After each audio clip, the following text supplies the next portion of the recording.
हाय everyone, नमस्ते, welcome back to my YouTube channel. I hope आप सभी लोग अच्छे होंगे। आज की वीडियो है फिजिकल केमिस्ट्री के ऊपर। मैंने देखा कि यूट्यूब कमेंट सेक्शन और टेलीग्राम में सबसे ज़्यादा प्रॉब्लम लोगों को फिजिकल केमिस्ट्री के ऊपर ही आ रही है, तो इसमें मैंने मैक्सिमम डाउट्स कवर करने की कोशिश करी है। आगे बढ़ने से पहले मैं आपको बता दूं कि इस वीडियो के थ्रू मैंने जो 3 साल में मिस्टेक्स करी हैं और क्या चीज़ें मैं बेटर कर सकती थी, क्या मेरी लर्निंग्स है, उसके थ्रू ही आपको मैं गाइड करने की कोशिश करी हूँ। मैं नहीं चाहती हूँ कि आप भी वही मिस्टेक्स रिपीट करें, और अगर आपको लगता है कि आपके पास बेटर स्ट्रैटेजीज हैं, बेटर आइडियाज है, तो आप कमेंट सेक्शन में फ्रीली शेयर कर सकते हैं। तो मैं आपको जल्दी से बता देती हूँ कि मैंने कौन कौन से टॉपिक्स इसमें कवर करे हैं, ताकि आप टाइम स्टैम्प के थ्रू उस पर्टिकुलर टॉपिक में जा सकते हैं जहां आपको डाउट है और अपना टाइम बचा सकते हैं। तो पहला टॉपिक है कि लेक्चर कैसे लेना चाहिए। हमें 2 घंटे का लेक्चर देखने में 4 घंटे लग जाते हैं। नेक्स्ट है नोट्स कैसे बनानी चाहिए, क्या पुराने नोट्स से काम चल जाएगा, नए बनाने चाहिए। नेक्स्ट है इतना सारा बैकलॉग हो गया है, वो कैसे कवर करना है।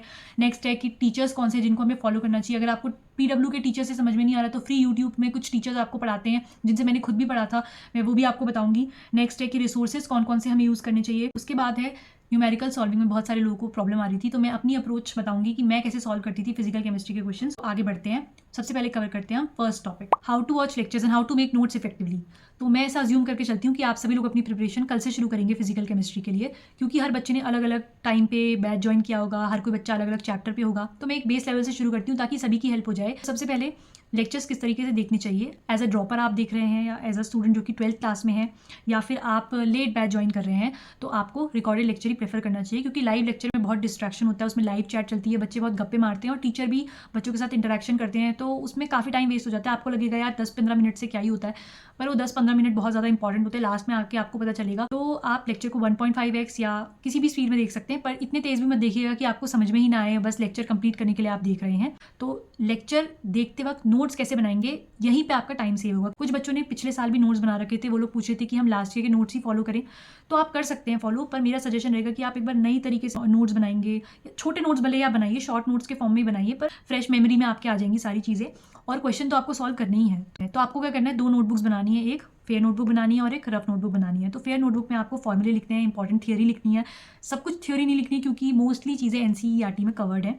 उसके बाद आपको वो क्वेश्चंस लिखने हैं जो कंसेप्चुअल हैं, न्यू लैंग्वेज वाले क्वेश्चन है, और जो समझ में ही नहीं आ रहे हैं, सॉल्व नहीं हो रहे। तो रफ नोटबुक किस चीज़ के काम आएगी, जब आप लेक्चर देखेंगे तो जब भी टीचर क्वेश्चन कराएंगे तो सबसे पहले आपको क्वेश्चन को पॉज कर लेना है, खुद से ट्राई करना है। देखिए, आप पहली बार पढ़ रहे हैं या एज अ ड्रॉपर भी आप पढ़ रहे हैं, तो टाइम लगता है सॉल्व करने में। किसी का भी पहली बार में क्वेश्चन सॉल्व हो जाए, बहुत कम ही ऐसा होता है। तो अपने आप को टाइम दीजिए, ऐसा अकेला फील मत करिए। मेरे साथ तो ऐसा बहुत बार हुआ है कि मुझे तो कोई क्वेश्चन बहुत देर तक भी बैठी हुई उसमें समझ में ही नहीं आ रहा है, तो आप देखिए, अपने आप को 5 मिनट दीजिए। नहीं समझ में आ रहा है तो सॉल्यूशन देखिए। अगर सॉल्यूशन देख के समझ में आ जाता है तो बहुत अच्छी बात है। उस क्वेश्चन को आप नोट भी कर सकते हैं, नहीं भी कर सकते हैं। पर ऐसा क्वेश्चन जो आपको समझ में ही नहीं आ रहा है, या आपको लग रहा है कि यार ये तो बहुत बढ़िया क्वेश्चन था, ये आगे चल के मेरे यूज़ हो सकता है, उसी को आप नोट करिएगा। क्योंकि टीचर तो बेसिक से कराते हैं क्वेश्चन। जिन बच्चों को थोड़ा भी नहीं आता है, उनके लिए भी टीचर तो उस तरीके से पढ़ाते हैं। तो आप अपने हिसाब से अपने लेवल का क्वेश्चन सिलेक्ट करके लिखिए। देखिए, नोट्स लंबे नहीं बनाने होते हैं, नोट्स ऐसे बनाने होते हैं कि जिनसे जल्दी रिवीजन हो जाए, जिनसे जल्दी समझ में आ जाए। अपने लिए नोट्स बनाइए, बहुत ज़्यादा कलरफुल भी मत बनाइएगा, क्योंकि इसमें टाइम वेस्ट बहुत ज़्यादा होगा। आपको जितना हो सके अपना टाइम बचाना है, और वो टाइम आपको क्वेश्चन प्रैक्टिस को देना है। नोट्स बनाने के लिए आप दूसरा तरीका यूज़ कर सकते हैं, पीडीएफ फॉर्मेट में। मान लीजिए कि आप लेक्चर के साथ साथ नोट्स नहीं बनाना चाहते हैं, तो अगर आप किसी बैच से एसोसिएटेड हैं तो उसके बाद पीडीएफ देते हैं अपने लेक्चर की, तो लेक्चर की पीडीएफ से आप वो थियोरी वाला पोर्शन कर सकते हैं। पर क्वेश्चन तो आप लेक्चर के साथ साथ ही सॉल्व करिएगा, आपको बहुत ज़्यादा फायदा होगा। स्पेशल पॉइंट मैं आपको बता देती हूँ कि जब भी आपका चैप्टर कंप्लीट हो जाए, या आप इनफ क्वेश्चन प्रैक्टिस कर लें उस चैप्टर की, तो चैप्टर के एंड में वो टॉपिक्स लिख दीजिए जिनसे आपके बार बार क्वेश्चन गलत हो रहे हैं। Next topic is how to cover the backlog of physical chemistry. तो मैं मान रही हूँ कि आप अगस्त से शुरू कर रहे हैं, तो आपका 2 मंथ का ऑलरेडी बैकलॉग हो चुका होगा। तो अगर आपकी फिजिकल बहुत स्ट्रॉग है, आपने लास्ट ईयर बहुत अच्छे से फिजिकल पढ़ी है, तो आप जिस बैच में हैं, अगर वहाँ पे मान लीजिए अभी इलेक्ट्रोकेमिस्ट्री चल रहा है या इक्विलिब्रियम चल रहा है, तो आप वहाँ से शुरू कर सकते हैं। बट अगर आप एक ड्रॉपर है जिसने 11th-12th अच्छे से नहीं पढ़ी है, या जिसको फिजिकल केमिस्ट्री से बहुत डर लगता है, तो वो बीच से कभी मत शुरू करिएगा फिजिकल, क्योंकि मोस्टली चैप्टर इंटरकनेक्टेड है कहीं ना कहीं से। थोड़े बहुत, जैसे मोल कॉन्सेप्ट और रिडॉक्स का जो कॉन्सेप्ट है, वो बहुत ज़्यादा ही हर जगह यूज़ होता है। जैसे कि मैंने आपको एक चैप्टर्स की लिस्ट बना के दी रखी है, मैंने खुद से बनाई है। तो मैं चाहती हूँ कि आप इस पर्टिकुलर सीक्वेंस में अगर फॉलो करेंगे तो आपको बहुत आसानी होगी आगे चैप्टर समझने में। तो पहले आप मोल कॉन्सेप्ट और रिडॉक्स को बहुत स्ट्रॉन्ग कर लीजिए अपना। तो मैंने एटॉमिक स्ट्रक्चर को लास्ट में क्यों रखा है, बल्कि वो तो 11th का टॉपिक है, तो एक तो बहुत वास्ट चैप्टर है। फिजिकल केमिस्ट्री में जो एटॉमिक स्ट्रक्चर पढ़ाया जाता है, सेम फिजिक्स में भी एटम्स और न्यूक्लियाई में भी काफ़ी सारे पोर्शंस कवर हो जाते हैं, जैसे photo electric effect, bourse theory, Rutherford की थ्योरी, ये सब चीज़ें कवर हो जाती हैं। और खासकर जो क्वांटम नंबर वाला पार्ट है वो इनऑर्गेनिक में भी पढ़ा देते हैं। तो आपको एक डाउट आ सकता है कि जो अब टेस्ट हो रहे हैं उसमें तो वो चैप्टर्स आएंगे जो टीचर्स अभी रिसेंटली पढ़ा रहे हैं, और हम तो पुराना कवर कर रहे हैं, भी हम तो नए चैप्टर्स नहीं पढ़ रहे हैं, जो टेस्ट है उसमें सिर्फ और सिर्फ फिजिकल के ही क्वेश्चंस नहीं आएंगे और सब्जेक्ट के भी क्वेश्चन आएंगे, तो आप टेस्ट मिस मत करिए। वो चैप्टर के क्वेश्चन छोड़ दीजिए जो आपने अभी नहीं पढ़े हैं, क्योंकि उन क्वेश्चन को नोट कर लीजिए आप अपनी कॉपी में, या आप आगे चल के उन क्वेश्चंस को या उस टेस्ट को दोबारा से दे दीजिए। पर अगर आप क्या करेंगे कि मान लीजिए आपको इलेक्ट्रो का कुछ समझ में नहीं आ रहा है, फिर भी आप सिर्फ टेस्ट के नाते वो चैप्टर पढ़ रहे हैं, तो आपके नंबर तो वैसे भी नहीं आएंगे। इससे अच्छा है कि आप अपना पुराने के चैप्टर्स को टाइम दे दीजिए और जो अभी टेस्ट हो रहे हैं उनको आप अटेम्प्ट करिए, उन्हें मिस मत करिए। आपके नंबर कम भी आ रहे हैं तो चलेगा, बट धीरे धीरे करके जब दिसंबर तक आपका सिलेबस अच्छे से कवर हो जाएगा, तब आपके मार्क्स, असली मार्क्स तब दिखने शुरू होते हैं। Next topic is which teachers should you follow for physical chemistry. सबसे पहले है 3 इंपॉर्टेंट बातें कि टीचर की पॉपुलैरिटी के पीछे मत भागिए। अगर कोई टीचर बहुत ज़्यादा पॉपुलर है और बाकी बच्चों को उनसे समझ में आ रहा है, पर आपको उनसे समझ में नहीं आ रहा है, पर आप सिर्फ पीयर प्रेशर के चक्कर में उनसे पढ़ रहे हैं, तो ऐसा मत करिएगा।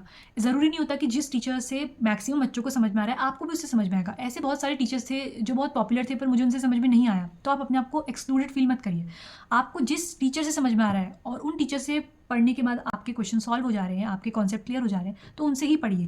दूसरा है टीचर्स को कंपेयर मत करिए। हर किसी के लिए बेस्ट टीचर अलग अलग होते हैं। तो ईडब्ल्यू में दीपक वशिष्ठ सर, सुधांशु सर, अमित महाजन सर और ऋतिक सर हैं। मैंने इनसे कभी ना कभी पढ़ा हुआ है, तो ये 4 टीचर्स हैं, आप इनको फॉलो कर सकते हैं। इनसे समझ में नहीं आ रहा तो यूट्यूब में कुछ टीचर्स हैं तो मैं बताती हूँ, और वो किन चीज़ों के लिए मैंने यूज़ करे थे वो भी मैं आपको बताती हूँ। सबसे पहले नितेश देवनानी सर, वो बहुत अच्छा रिवीजन कराते हैं। उनकी बहुत शॉर्ट वीडियोस होती है, तो वो रिवीजन के लिए आप यूज़ कर सकते हैं, पर आप पहली बार पढ़ रहे हैं तो भी आपको समझ में आ जाएगा। और उनकी फॉर्मूला शीट है वो बहुत अच्छी, मैं आगे बताऊंगी। दूसरी है साक्षी वोरा मैम, वो मेनली जेई के बच्चों को पढ़ाती हैं, पर वो एनसीईआरटी भी कवर कराती हैं और इतना टफ लेवल का भी नहीं पढ़ाती है। वो आपको यूट्यूब में जो उनके लेक्चर्स हैं वो नीट वाले बच्चों के लिए भी रेलिवेंट है। उसके बाद अरविंद अरोड़ा सर हैं, उनके बहुत पुराने लेक्चर्स हैं यूट्यूब में एक्चुअली, बट जो उनका क्लास 12th वाला पोर्शन है उन्होंने ब्लैक बोर्ड में सॉल्व करवाए हुए, वो बहुत अच्छा पढ़ाया है उन्होंने। उसके बाद है अलग सर के वाइट बोर्ड वाले लेक्चर्स, वो मैंने उनसे पढ़ा हुआ है, उनसे मैंने इक्विलिब्रियम पढ़ा है और भी 1-2 लेक्चर्स पढ़े हैं। और फैजल सर जेई वाले बच्चों को पढ़ाते हैं, मैंने सुना है बहुत पॉपुलर हैं, आप देख सकते हैं। मैंने इनसे कभी पढ़ा नहीं हुआ है, यूट्यूब में इनके लेक्चर्स अवेलेबल हैं। साथ साथ पंकज सर के भी ओल्ड लेक्चर्स हैं, मैंने उनसे थर्मोडायनेमिक्स या कुछ ऐसा कुछ पार्ट्स मैंने पढ़े थे। तो मैं क्या करूँगी, फिजिकल केमिस्ट्री के टीचर्स से जिनसे मैंने जो चैप्टर पढ़े हैं एक प्लेलिस्ट बना दूंगी, तो उससे शायद आपको हेल्प हो जाएगी कि मैंने किन से कौन से चैप्टर्स कवर करे थे। देखिए मैंने 3 साल ड्रॉप लिया था ना, इसीलिए मैंने इतने सारे टीचर्स को देख रखा है। आपको ज़रूरत नहीं है इतने सारे टीचर्स से पढ़ने की, इनमें से कोई एक सिलेक्ट कर लीजिए और उन्हीं से कंटिन्यू करिए। Next topic is NEET 2025 paper analysis और सोर्सेज जहाँ से वो क्वेश्चंस पूछे गए थे। तो पहले बता दूं कि 45 में से 16 क्वेश्चन फिजिकल केमिस्ट्री में पूछे थे नीट 2025 में। तो मैंने चैप्टर वाइज डिवीजन मैंने बैठ के खुद देखा कि कहाँ से क्वेश्चंस आए थे। तो मोल कॉन्सेप्ट से 2 क्वेश्चन आए थे, रिडॉक्स से 1, एटॉमिक स्ट्रक्चर से 2, थर्मोडायनेमिक्स से 2, इक्विलिब्रियम जिसमें आयनिक और केमिकल मिलाकर के 3 क्वेश्चन आए थे, सोल्यूशन से भी 3 क्वेश्चन आए थे, और इलेक्ट्रोकेमिस्ट्री से 1 आया था, केमिकल काइनेटिक्स से 2 क्वेश्चन आए थे। तो देखिए सारे चैप्टर से क्वेश्चन आए थे, इसका मतलब है तो इक्वल वेटेज, ये मतलब हर साल फ्लक्चुएट भी करता है, कभी किसी से 3 आ जाते हैं, कभी 2 आ जाते हैं, तो सारे चैप्टर इक्वली इंपॉर्टेंट है। तो आगे चलने से पहले बता दूं, अभी ऐसा लग रहा था जब मैं खुद भी देख रही थी कि यार कितना आसान टॉपिक है, सब कुछ तो एनसीईआरटी से ही आया हुआ है। तो पेपर में सेम चीज़ नहीं होती, पेपर में बहुत प्रेशर होता है, हमें 3 सब्जेक्ट सॉल्व करने होते हैं, तो इतना आसान नहीं होता है। जब मैंने एनालिसिस किया तो मुझे पता चला कि सब कुछ एनसीईआरटी बेस्ड ही था, पर फिर भी ये क्वेश्चन सॉल्व करने के लिए भी हमारी बेसिक्स क्लियर होनी चाहिए, हमारी क्वेश्चन प्रैक्टिस अच्छी होनी चाहिए। तो मुझे ये मत बोलेगा कि यार तू तो देख करके बता रही है, तो कोई भी बता देगा। मैं सिर्फ आपको सोर्स बताने की कोशिश कर रही हूँ कि क्या रेलिवेंट सोर्स होगा इस टाइप के क्वेश्चन को सॉल्व करने के लिए, आपको आइडिया मिल जाएगा। क्योंकि पीवाईक्यू से बढ़िया और कोई सोर्स है नहीं जिससे कि आप पता लगा सके कि जो एनटी है वो किस टाइप के क्वेश्चन पूछना चाहती है। तो शुरू करते हैं, और जो ये वाले क्वेश्चन की पीडीएफ है मैं वो अपने टेलीग्राम चैनल पर शेयर कर दूंगी। उसके बाद है पहला क्वेश्चन मूल कॉन्सेप्ट का, जो कि डेल्टन्स एटॉमिक थ्योरी के ऊपर बेस्ड है। ये मूल कॉन्सेप्ट का क्वेश्चन है, बट इसका एक्सप्लेनेशन दे रखा है एटॉमिक स्ट्रक्चर के फर्स्ट पेज में, मैंने यहाँ रेफरेंस के लिए लगा भी रखी है फोटो। उसके बाद सेकंड क्वेश्चन है मूल कॉन्सेप्ट का, जिसमें इक्वल नंबर ऑफ एटम्स पूछे हुए हैं। तो ये एक स्टैंडर्ड क्वेश्चन है, ये पीवाईक्यू में भी आपको मिल जाएगा, और साथ साथ यहाँ पे बेसिक फॉर्मूला यूज़ होता है एटॉमिसिटी और मोल्स वाला, और एनसीईआरटी बैक एक्सरसाइज में भी सेम क्वेश्चन दे रखे हैं। उसके बाद है एटॉमिक स्ट्रक्चर वाला क्वेश्चन, यहाँ पे पूछा है रेशियो ऑफ वेवलेंथ। तो इस टाइप के क्वेश्चन फिजिक्स में भी पूछे जाते हैं, क्योंकि एटम वाला चैप्टर काफ़ी सिमिलर है, तो इसमें बुक में फॉर्मूला भी दे रखा है। उसके बाद इस टाइप के 2-3 क्वेश्चंस भी आपको मिल जाएंगे एनसीईआरटी बैक एक्सरसाइज में भी और इनटेक्स क्वेश्चन में भी। नेक्स्ट क्वेश्चन है आपका एटॉमिक स्ट्रक्चर का, जो कि है बोर की थ्योरी से आया हुआ है। इसमें बोर ऑर्बिट का आपको एनर्जी बतानी है और रेडियस बताना है, तो ये फॉर्मूला आपको एनसीईआरटी बुक में दे रखा है, और इस टाइप का क्वेश्चन भी आपको फिजिक्स में भी मिल जाएगा। तो नेक्स्ट क्वेश्चन है रिडॉक्स का, तो इसमें ऑक्सीडेशन स्टेट पूछी गई है। तो इस टाइप के क्वेश्चन इनऑर्गेनिक में भी काफ़ी ज़्यादा पूछे जाते हैं, और ये बुक में भी दे रखा है। तो नेक्स्ट क्वेश्चन है थर्मोडायनेमिक्स के ऊपर। आपको पहले बताना चाहिए कि एक एक्सोथर्मिक रिएक्शन है, क्योंकि डेल्टा एच नेगेटिव है, और साथ साथ जो ये ग्राफ दे रखे हैं काफ़ी सिमिलर दिख रहे हैं, क्योंकि जब पेपर के प्रेशर में सब कुछ सेम ही दिखता है, तो आपको बहुत बारीकी से देखना पड़ेगा ग्राफ में जो रिप्रेजेंटेशन है कहीं एक्टिवेशन एनर्जी की जगह डेल्टा एच तो मेंशन नहीं कर रखा है। थर्मोडायनेमिक्स में इसका एक्सप्लेनेशन दे रखा है एनसीईआरटी बुक में, और साथ साथ सिमिलर टाइप का जो ग्राफ है आपको देखने को मिलता है केमिकल काइनेटिक्स की एनसीईआरटी में। उसके बाद थर्मोकेमिस्ट्री से क्वेश्चन आया था जो कि स्टैंडर्ड हीट ऑफ फॉर्मेशन, तो ये काफी जगह पूछा जाता है क्वेश्चन। उसके बाद है केमिकल इक्विलिब्रियम से क्वेश्चन। इस टाइप का सेम क्वेश्चन आपको मिल जाएगा इंटेक्स क्वेश्चन में, मतलब जो सॉल्व एग्जाम्पल है वहाँ पे आपको मिल जाएगा। आप एक बार इसको देखिएगा तभी इंटेक्स क्वेश्चन की इंपॉर्टेंस आपको यहाँ से पता चलेगी। उसके बाद है केमिकल इक्विलिब्रियम का नेक्स्ट क्वेश्चन ली चैटलियस प्रिंसिपल के ऊपर बेस्ड है। मैंने यहाँ पे एनसीईआरटी की एक्सप्लेनेशन भी आपको दे रखी है। उसके बाद है आयनिक इक्विलिब्रियम, जिससे क्वेश्चन आया था। अगर आपको ऑप्शन ए इसमें समझ नहीं भी आ रहा था तो ऑप्शन बी और सी एनसीईआरटी में एक्सप्लेन्ड है। उसके बाद है सॉल्यूशन, तो जो सॉल्यूशन का ये वाला क्वेश्चन है थोड़ा सा नॉन आइडियल सॉल्यूशन के बारे में पता होना चाहिए था। फॉर्मूला बुक में दे रखा है, टेक्स्ट में एक्सप्लेनेशन दे रखा है, और साथ साथ इसका सॉल्यूशन भी मैंने आपको लिख करके दे रखा है अगर किसी को सॉल्यूशन ढूंढने में दिक्कत हो रही है इस क्वेश्चन का। नेक्स्ट क्वेश्चन है सॉल्यूशन का, ये आपको पूछा गया है एक एनसीईआरटी की टेबल से। उसके बाद है सॉल्यूशन का नेक्स्ट क्वेश्चन जो कि हाईएस्ट बॉइलिंग पॉइंट के ऊपर है। ये भी काफ़ी स्टैंडर्ड क्वेश्चन है, कई बार मॉड्यूल्स में और बुक्स में आपको मिल जाएगा। ये एनसीईआरटी एग्जाम्पलर में काफ़ी सिमिलर क्वेश्चन दे रखा है यहाँ पे। उसके बाद है इलेक्ट्रोकेमिस्ट्री, तो इलेक्ट्रोकेमिस्ट्री बहुत बड़ा चैप्टर है एक, पर जो उसका कंडक्टेंस वाला पार्ट था ये वहाँ से पूछा गया था, तो इसके लिए आपको रिलेशन पता होना चाहिए था। एनसीईआरटी की बुक में फॉर्मूला बहुत अच्छे से मेंशन्ड है। साथ साथ एनसीईआरटी में बहुत ही सिमिलर क्वेश्चन आपको दे रखा है इंटेक्स क्वेश्चन में, और ऐसे क्वेश्चन आपको हर जगह दिख जाएंगे। नेक्स्ट क्वेश्चन है केमिकल काइनेटिक के ऊपर। ये हाफ लाइफ और 99.9% वाला रिलेशन है, ये बेसिकली हर कोचिंग में लगभग पढ़ाई देते हैं, और साथ साथ ये सेम चीज़ एनसीईआरटी के इंटेक्स क्वेश्चन में भी एक्सप्लेन करी हुई है। उसके बाद है केमिकल काइनेटिक्स का नेक्स्ट क्वेश्चन है, तो इसमें आपको सबसे पहले यूनिट पहचाननी थी कि ये सेकंड इन्वर्स है तो ये फर्स्ट ऑर्डर रिएक्शन है, तो फिर उसके बाद फर्स्ट ऑर्डर रिएक्शन का फॉर्मूला भी बुक में लिखा हुआ है। काफ़ी सिमिलर क्वेश्चन आपको इंटेक्स क्वेश्चन में मिल जाएंगे फर्स्ट ऑर्डर के, और बैक एक्सरसाइज में भी मिल जाएंगे। Next question is resources for physical chemistry. तो लोग पता नहीं क्यों इतने रिसोर्सेज पूछते रहते हैं हर किसी से, हम याली बुक भी सॉल्व कर लें, याली बुक भी सॉल्व कर लें। नहीं, तो ये जो मेरा इंटेंशन था नीट 2025 का पेपर दिखाने का कि मोस्टली क्या लगभग सारे क्वेश्चन ही एनसीईआरटी बेस्ड थे, एनसीईआरटी से एक्सट्रैक्टेड थे, सिर्फ डेटा चेंज किया हुआ था या थोड़ा सा हल्का सा घुमाया था या 2 चैप्टर के कॉन्सेप्ट को मिक्स किया हुआ था। सबसे पहले रिसोर्सेज के लिए आप अपने क्लास नोट्स के क्वेश्चन को फॉलो करिए। डीपीवी मॉड्यूल जिस भी इंस्टीट्यूट में है फिजिकल केमिस्ट्री के लिए आप यूज़ कर लीजिएगा, पर मैं सजेस्ट करूँगी एलन की मॉड्यूल आप कर लीजिएगा, उसमें काफ़ी अच्छे क्वेश्चन है फिजिकल केमिस्ट्री के। एनसीईआरटी की बुक तो सबसे ज़्यादा इंपॉर्टेंट है, मतलब उसके इंटेक्स क्वेश्चन, उसके सॉल्व्ड एग्जाम्पल्स और उसकी बैक एक्सरसाइज को खुद से आपसे नहीं लग रहे तो आप गूगल में उसके आंसर्स हर जगह अवेलेबल है, वहाँ से देख के बैक एक्सरसाइज भी सॉल्व कर लीजिए। नेक्स्ट है एनसीईआरटी एग्जाम्पलर, मतलब आप एक्स्ट्रा रिसोर्सेज मांग रहे हैं ना तो आप एनसीईआरटी एग्जाम्पलर सॉल्व करिएगा ज़रूर, मतलब ज़रूर।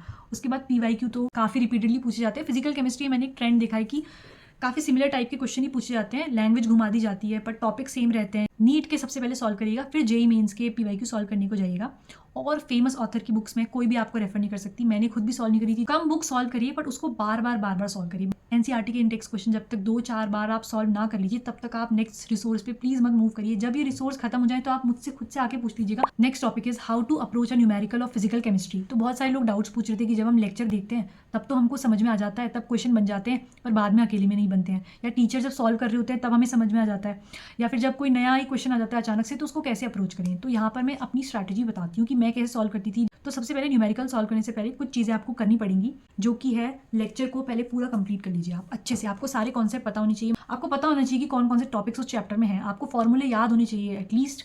न्यूमेरिकल सॉल्व करने से पहले याद नहीं होनी चाहिए तो एक फॉर्मूला शीट आपके पास होनी चाहिए बनी हुई। उससे पहले आपको अपने नोट्स के जो क्वेश्चन हैं जो टीचर करा रहे हैं, आप खुद से नहीं बन रहे, जो जब टीचर करा रहे हैं उनको देख करके एक ऑब्जर्व करिए कि वो क्या अप्रोच लगा रहे हैं क्वेश्चन सॉल्व करने के लिए, और चैप्टर को 1-2 बार रिवाइज कर लीजिए। उसके बाद कंप्लेन करिए कि मुझसे न्यूमेरिकल सॉल्व नहीं हो रही है। कुछ चीज़ें दिमाग में रख लीजिए, आपको बेसिक मैथ्स टाइप चीज़ें आनी चाहिए, जैसे कि नैनो का मतलब क्या होता है, पीको का मतलब क्या होता है। उसके बाद आपको यूनिट कन्वर्जन आनी चाहिए। उसके बाद गैस कांस्टेंट का बहुत ज़्यादा यूज़ होता है तो उसकी यूनिट्स भी आप एक बार याद कर लीजिए। तो मैं आपको 2 क्वेश्चन सॉल्व करके दिखाती हूँ, मतलब सिर्फ ये अप्रोच बताने के लिए है, ये मत बोलिएगा ईजी क्वेश्चन है टफ क्वेश्चन है। एक रेलिवेंट क्वेश्चन के लिए नीट 2025 का ही मैं फिजिकल केमिस्ट्री का क्वेश्चन उठा लेती हूँ।